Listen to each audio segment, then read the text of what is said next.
keeping you informed during extraordinary times. This is Fox 40 News at 10. I profoundly accept this nomination for President of the United States. Officially the nominee, President Trump formally accepts the Republican Party's presidential nomination in front of more than 1,000 supporters on the White House lawn. The LNU Lightning Complex continues to burn, impacting 6 counties, while Sonoma County residents were able to return to see what's left of their homes. Today, new evacuation orders are in place in Yolo County. And those flames destroying not only homes, but people's livelihoods. You'll meet a Vacaville bee breeder who says that her business went up in flames.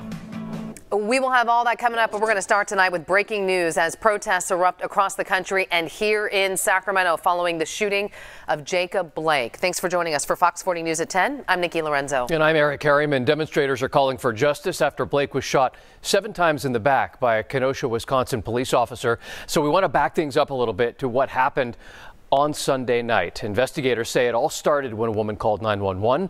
A dispatcher named Blake in that police call. Responding officers tried to use a taser on Blake. That failed. When Blake walked away and leaned into his SUV, Officer Rustin Chesky shot him 7 times in the back.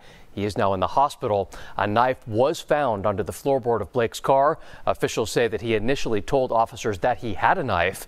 Blake's attorney says that he didn't pose a threat to those officers when those shots were fired. And the police shooting has sparked unrest for several consecutive nights. Things turned deadly in Kenosha on Tuesday night. 2 people were killed.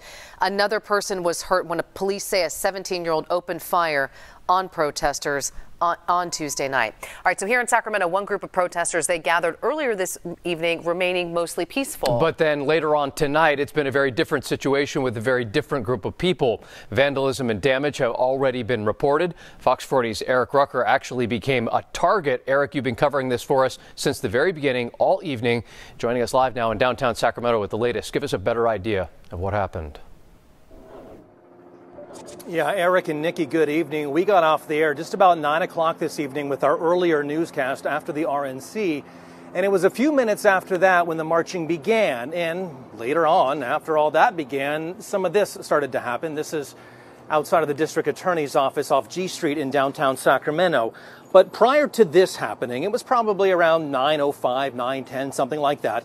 And that group had taken to the streets and they were screaming at people, telling them to not record anything that was happening. Well, of course, it is my job to record stuff that is happening. So I was doing so. And then one individual got in front of my cell phone camera and had this demand. And then you'll see what happens next. You specifically said no cameras. This gets people killed. You realize that. People get